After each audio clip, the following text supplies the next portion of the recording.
السلام عليكم.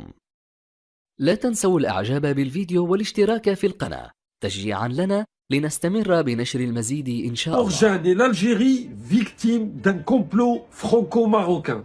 Écoutez jusqu'à la fin pour comprendre ce dont il s'agit. Une cargaison de la fameuse pâte à tartiner El Morjane a été saisie hier au port de Marseille, ce qui fait suite à une interdiction par l'Union européenne d'importer ce produit, pas seulement en France, mais en Europe aussi.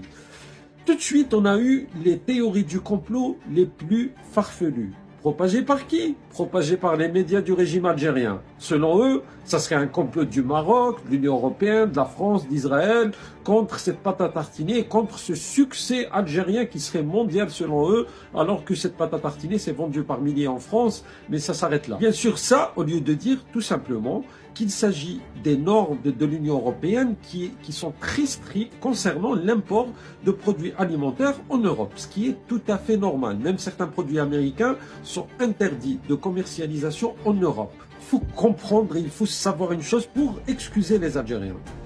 On n'a aucune source de fierté aujourd'hui. On n'a rien qui peut nous rendre fiers. Donc c'est tout à fait normal que quand il y a eu cet intérêt pour un produit algérien, même si moi je l'appelle le diabète en personne, cette pâte El Morjane, il faut savoir aussi que l'industrie agroalimentaire algérienne, à de très rares exceptions, ne respecte aucune norme. D'ailleurs, si vous vous intéressez à l'étiquetage de cette pâte à tartiner El Morjane, vous allez comprendre pourquoi l'Union européenne a interdit ce produit.